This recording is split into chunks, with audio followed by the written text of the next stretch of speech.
Escape the ordinary this August and join the Unapologetic Nomads on an unforgettable nomadic adventure to Zambia and Zimbabwe.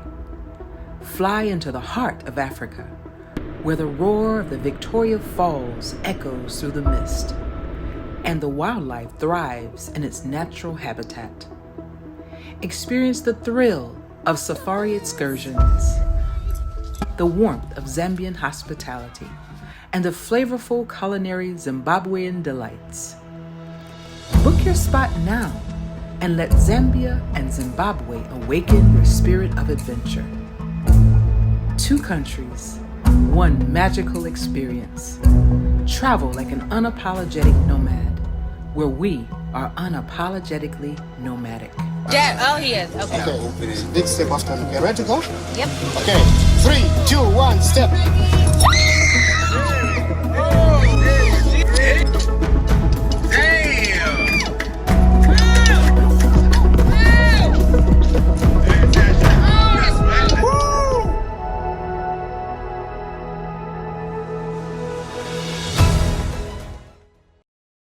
Do not apologize for taking time for yourself, for loving yourself, and for finding yourself in these self-love situations, as I like to call them.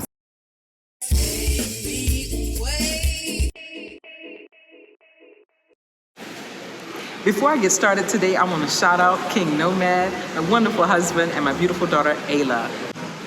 Peace, love, light, balance to everyone out there who's going to tune into this segment of the Unapologetic Nomads. I have an exciting show for you today with a special guest, a very special guest. I'm sitting here with Miss Shasy LaRue. Beautiful woman, super successful, and we want to get into her story today and find out, how do you get lost to find yourself? How do you do that? How do you do that? All right, so we're going to get into it now. So yeah, she's a very, very interesting story. We're going to get into all of that and find out just how we got here. We're right now in the beautiful city of Abu Dhabi here in the United Arab Emirates. This is a holiday weekend, so it's a lot of relaxation and celebrations going on here in the country. So let's get started. Absolutely. Well, it's a pleasure and an honor to be here with you. Welcome here to all of the Unapologetic Nomads. I'm happy to be here with you, sharing part of my journey. It is one that has taken some twists and turns, but I find myself here with Michelle at the Bliss Now Spa in Abu Dhabi. And our conversation is one that I think a lot of people will find resonates with them in terms of having opportunities in life where you rediscover who you are, you take some chances, and you think that you're lost, but in essence you found that you are exactly where you need to be. Very interesting. Finding yourself by getting lost. Absolutely. Wow. All right. And yes, we are at the Bliss Now Spa here in Abu Dhabi. Different kind of setting, right? But it's beautiful. It's so zen in here. This is one of the relaxing, chill spaces here at the Bliss Now Spa here in Abu Dhabi, and we want to thank them for allowing us to occupy this space to conduct this interview.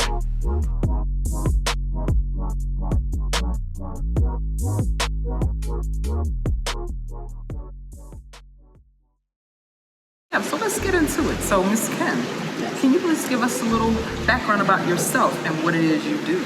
Absolutely. So, a little background about myself. I am from Philadelphia, Pennsylvania. I have resided along the East Coast, also living in Brooklyn, New York, and then to the Southeast, living in Atlanta. And most recently, I found myself in the UAE, specifically in Dubai. But again, I do these staycations, and I happen to find myself here in Abu Dhabi this weekend. Yes. As mentioned, it's a holiday weekend, so things are moving slightly slower. But I guess this weekend is just indicative of the reason why I'm here. So many places like this to come and relax and just rejuvenate. Absolutely. We both reside in Dubai. Absolutely. We just happened to travel here for this holiday weekend to Abu Dhabi. And also, we have quite a few things in common. she's from Philadelphia, and so am I. So it's just so many things. Like, I thought it was amazing. I had to interview her. Her story's amazing. Well, thank you so much. And in terms of what it is that I do, so professionally, I am in the UAE related to my profession being in special education.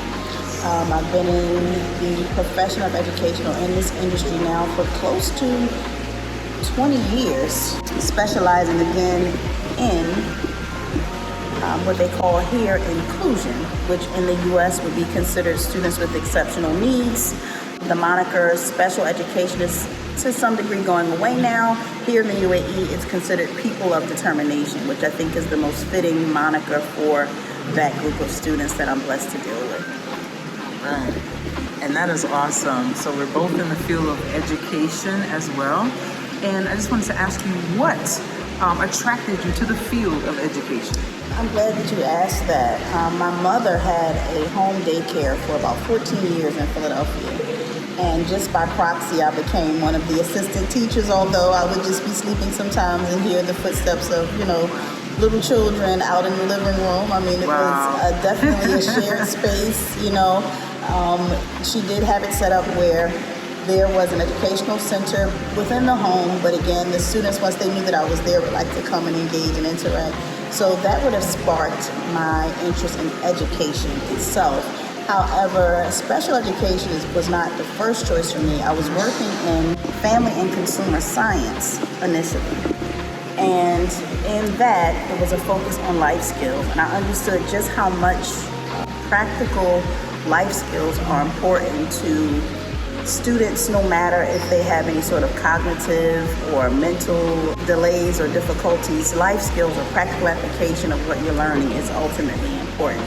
So that's what drew me to the field of special education, where I could combine those practical living skills and the techniques and strategies and provisions needed for children who may have some cognitive issues. My initial undergraduate degree is in fashion apparel management. Wow. It is. So I worked in the fashion industry for quite some time. So I would say that around 2006 is where I actually started to work in the field of education. Nice. Although I did work with children prior to that. In Philadelphia, they're called wraparound services. Yes. So you're with students in the community, you're with them in their homes, you're with them in their classrooms. But in terms of being the teacher of record, I would have to say that started for me around 2006. Nice, okay. And that's interesting. So what then made you choose to take a position to work abroad? Absolutely. So I was interested in working abroad quite some time ago. Again, as I mentioned before, in terms of that journey of getting lost or finding yourself, it has some twists and turns. I thought about the idea of working abroad probably back before COVID. So probably around 2019, I think I explored the idea of it. And again, with my specialty being special education, that really wasn't a big thing here in the UAE. Okay. It was something that was relatively non-existent at that time.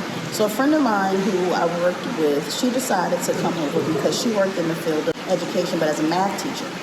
And the maths and Englishes, those core subjects are needed pretty much everywhere at all times. Right. So she came over, she pretty much got her feet wet, and when the opportunity presented itself, she made me aware of it, and I said, you know what, I'll go for it since that's becoming more of a focus. It was back then in 2022, and I took advantage of the opportunity, which led me to come over as the head of the inclusion department for school here in the UAE. Awesome, awesome.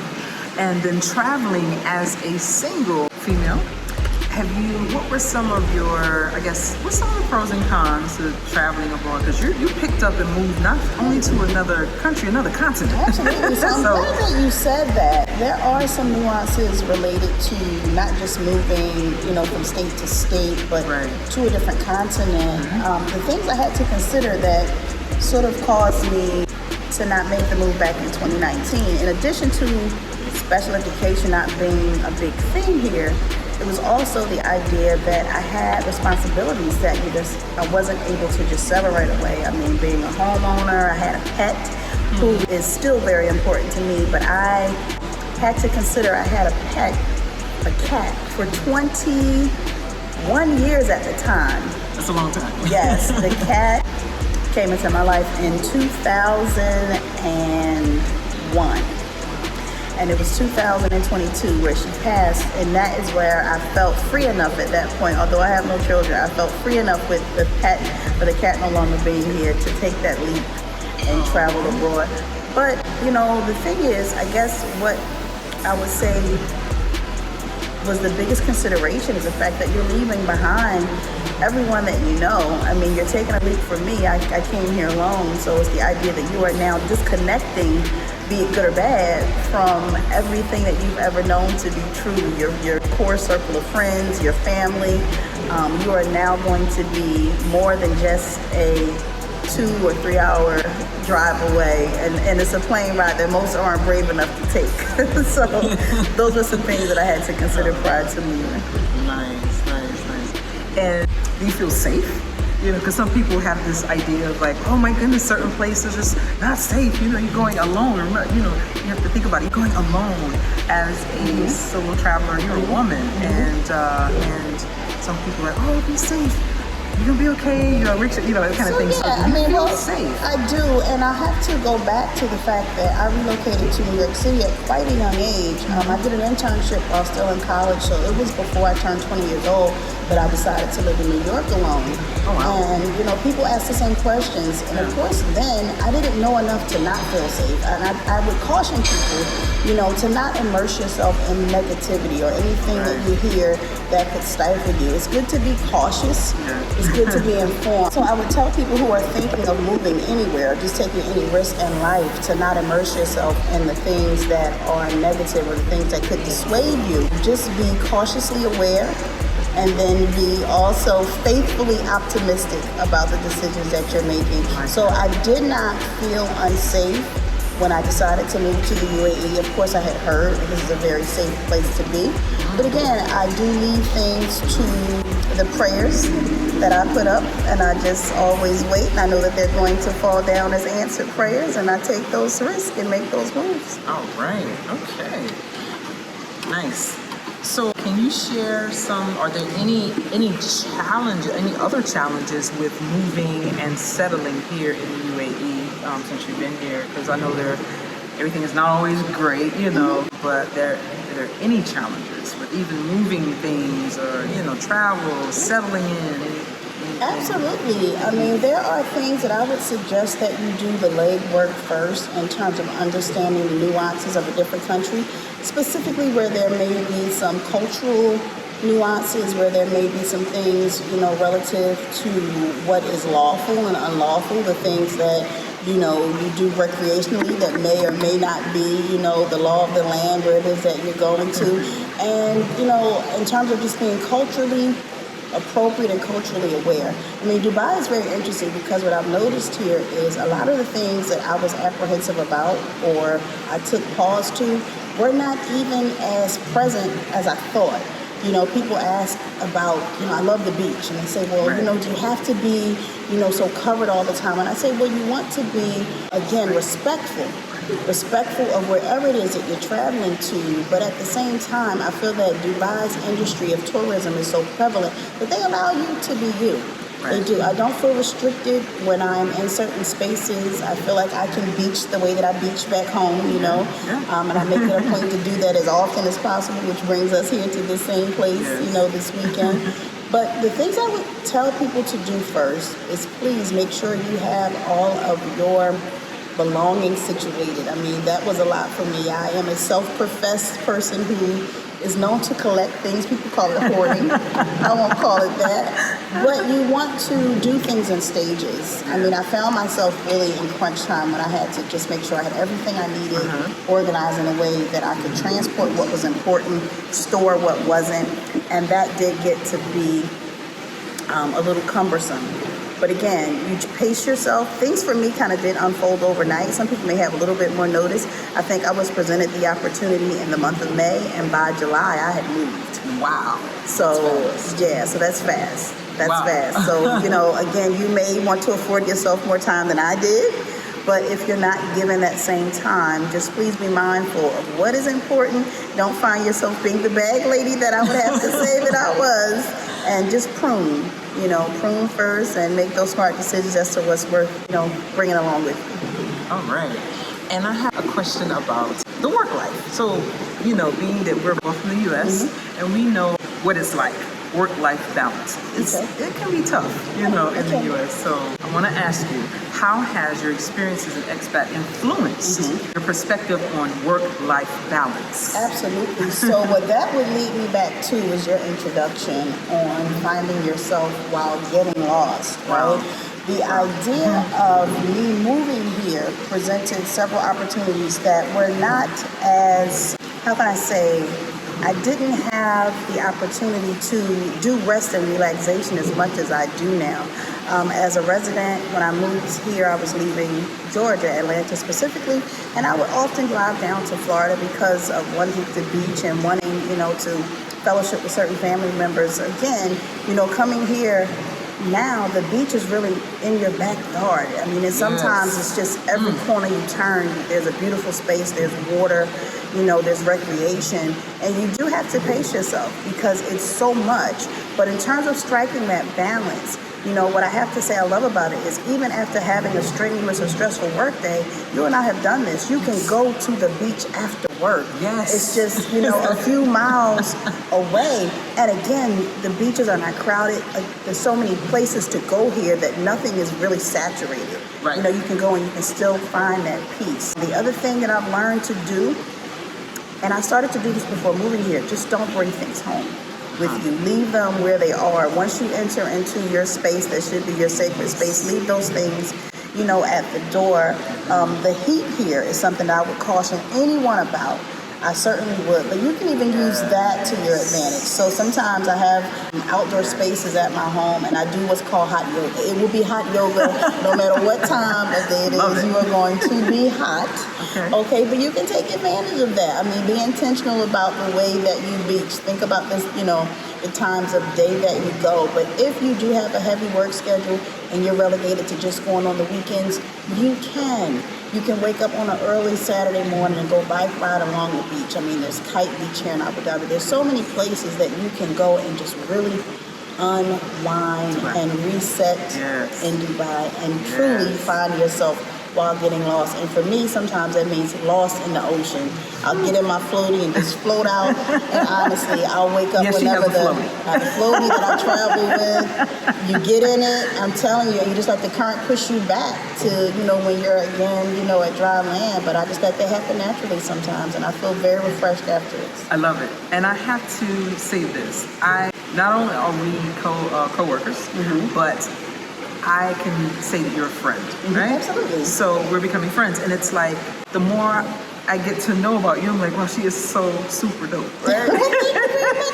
And just that floaty, I was like, you usually think of kids having a floaty. She got her big old adult floaty, and it's like it's just free. It's free. Be yourself, be free, and just having fun and not letting life weigh you down. Absolutely. I love but can that. I say something about that? And Yes. I so appreciate that, but it takes me back to something that for a long time, it is stigmatized. I remember when I was in middle school, it could have been, I used to always have this leather jacket, right? That I would wear tied around my waist. And I remember she ran a program that I was a part of, a very interesting program, and I'll allude to that later, but she said, you have that jacket as your security blanket. Right. And what she mentioned to me, security blanket, I had never heard the term before, but it was something that made me feel comfortable. Right. And the fact that even, having it tied the way that I did, it was like you were being, I guess, swaddled, or I just had something that always made me feel comfortable. And for me, that floaty has become that thing. So although, as an adult, it's interesting whenever I'm at pools or beaches, I'll see children telling their parents, hey, mom, hey, dad, I want one of those. And I'm always like, well, you can't, mom, you better get them Amazon, but they want it. And I'm thinking, I know that there's some adults that are probably not brave enough to say, you know what, I need to travel with my own floaty. Hey. You see them. Sometimes you'll see, it's very Instagrammable to be able in that big swan. You'll see people taking pictures that way. But for me, I just have a little donut floaty. I get in the middle of it. I rest. I fall asleep, and it has become a security blanket of some sort. So I feel safe, I feel secure here, and I rest just like you would under a blanket.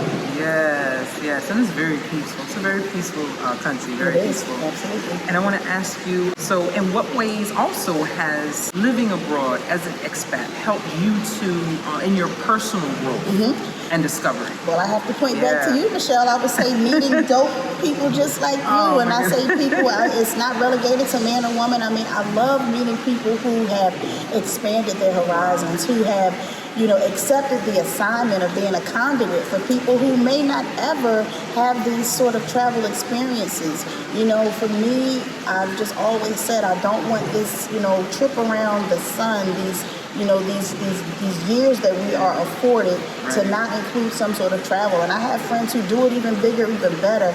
But for me, it's just, as I said, talking to people who can put things in perspective, or where you're not the loudest or the most informed voice in the room where it comes to geography or travel and things like that. I love that. I embrace it about this place. I met some women here who have, gone to every continent, or that is their goal to do so, and they can speak several languages, or, they just have a vantage point on life that I don't have yet. And it causes me to think aspirationally. And I enjoy that about being here as an expat. Awesome. And speaking on that, can you tell me about your most memorable trip or experience while being here thus far? Absolutely. So, you know what? It may not so much be being here, but I traveled here and made a stop in Egypt with my mother. And that, I would have to say, was the most significant, because my mother had never, ever imagined herself in such spaces. And when I say such spaces, we were inside of the pyramids. We were in front of the Sphinx. So there were things that my father, who had, an opportunity before passing, he had a chance to experience, and he brought us back relics and artifacts, and he brought us back things that, again, we were only able to put into perspective once being in that space, once being in Cairo, and amongst these historical, things that were just so much bigger than we were. Wow. But you just understood at that moment how big life was, but how things also come full circle and how it's destined. It's, for me, it was just one of those moments where I realized it was just manifestation. That's beautiful.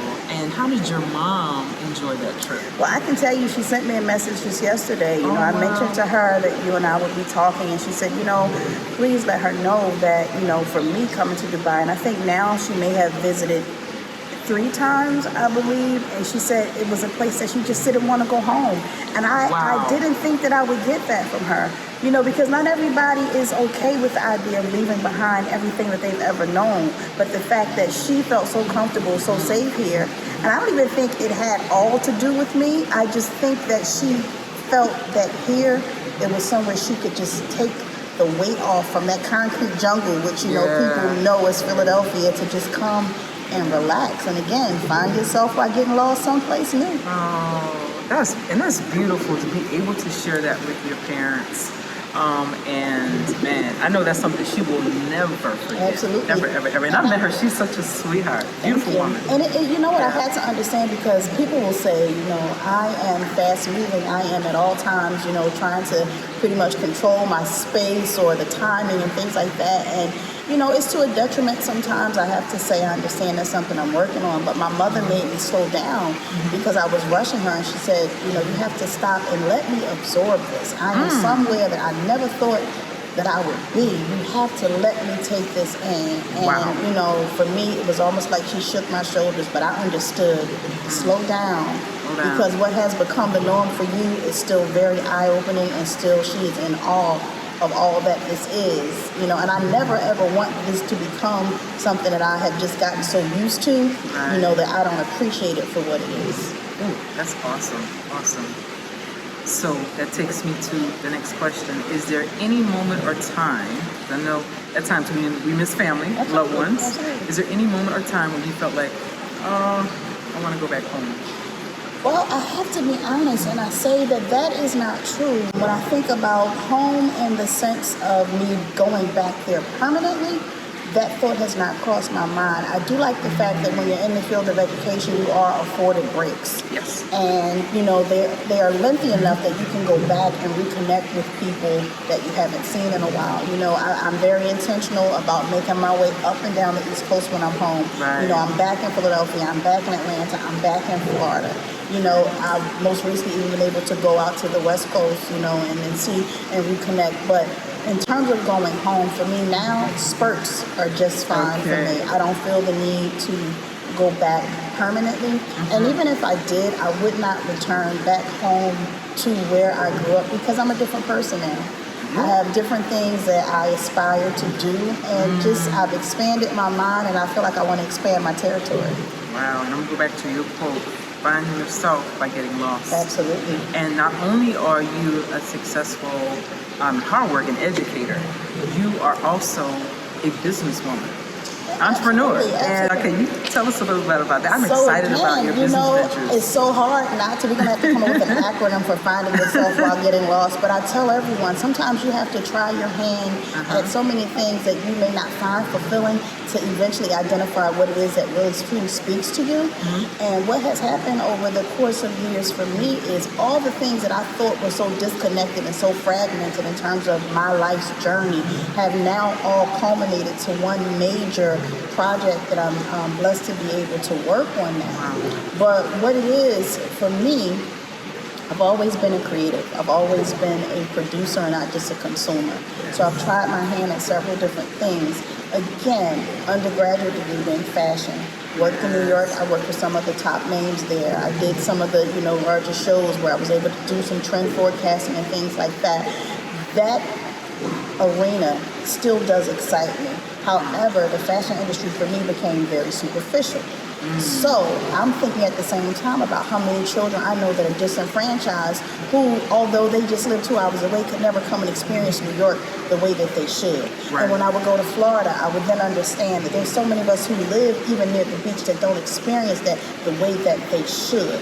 And for me, I feel like if I'm afforded the opportunity to expand my horizons and see the world, I would like to afford those opportunities to the youth as well. So that is where I am now in terms of my involvement or my expansion from just being an educator to now being one who exposes students or youth to experiences. And that's the umbrella name of my company, Exposure to Experiences. Oh, right. I love it.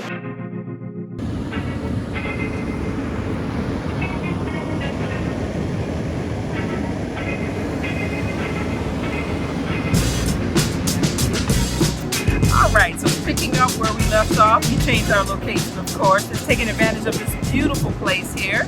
It's like a resort. It's a hotel, but it's like a resort. It's beautiful, beautiful scenery everywhere. One of the places we like to go and get lost. Yes, so just enjoying the sun and just, wow, natural vitamin D. But so get back to our conversation.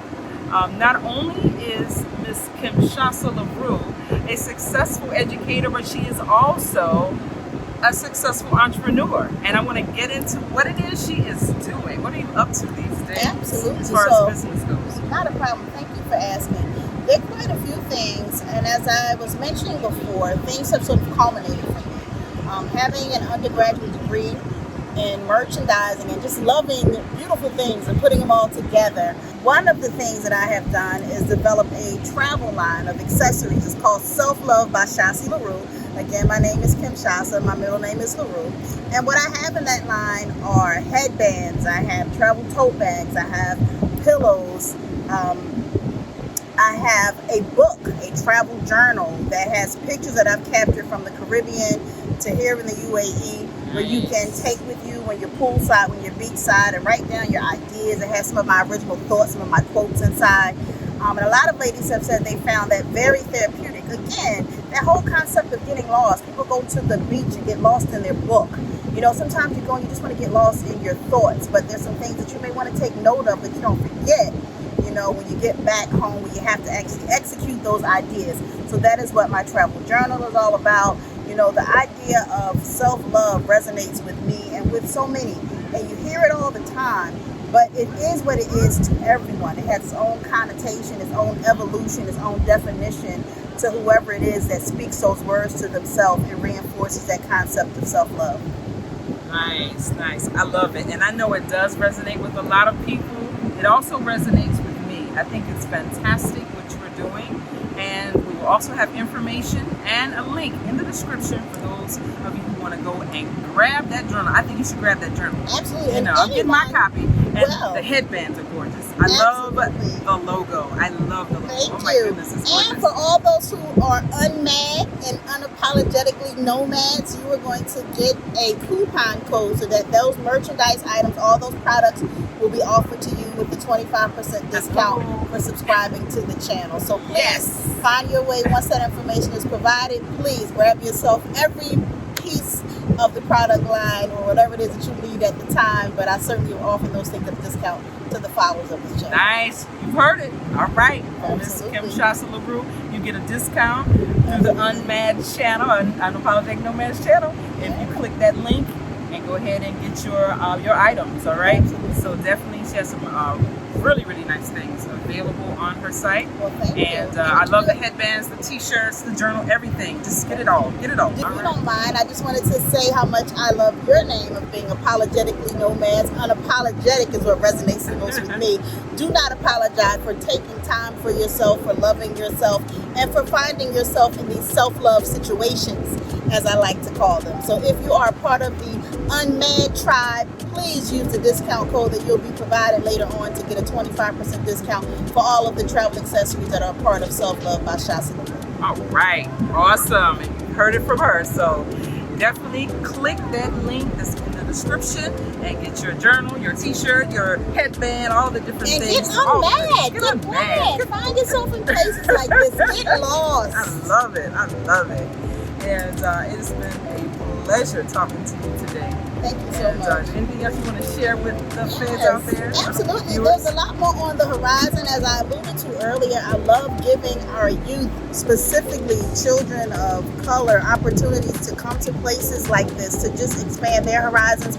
I have a lot more, as I said, coming up that I will make you all aware of when you click the link in her description of this content, where you can find yourself being able to take part and contribute to making these experiences real for children that look like you and I. That is awesome. And that's so beautiful. You know, not only to find yourself and to expand your horizons, but you're also giving back. And that's a beautiful thing. I really appreciate you and I respect you highly for that. Thank you. And again, it has been a pleasure having a conversation with you and you sharing your story and your story of finding yourself and expanding and just becoming so successful. Well, thank you again, Michelle, for being such, as I mentioned, a conduit. You know, I feel that people are giving gifts and giving responsibilities and they're giving tasks. And I think that Michelle's task has been exposing you all to things that you may not have seen with your own eyes or may not even known about. And I feel that my task is an exposure to experiences. So I'm glad we're both walking in our truths. Absolutely. And I thank you for having me on your platform. Thank you. And with that said, we're going to sign off. Thank you for tuning in today. This has been the Unapologetic Nomads. We are unapologetically nomadic. And shout out to the fam out there. Shout out to my family. Shout out to the viewers and listeners. And if you have enjoyed this content, please like, share, and subscribe. Love you guys. Thank you so much. See you the next time. Peace.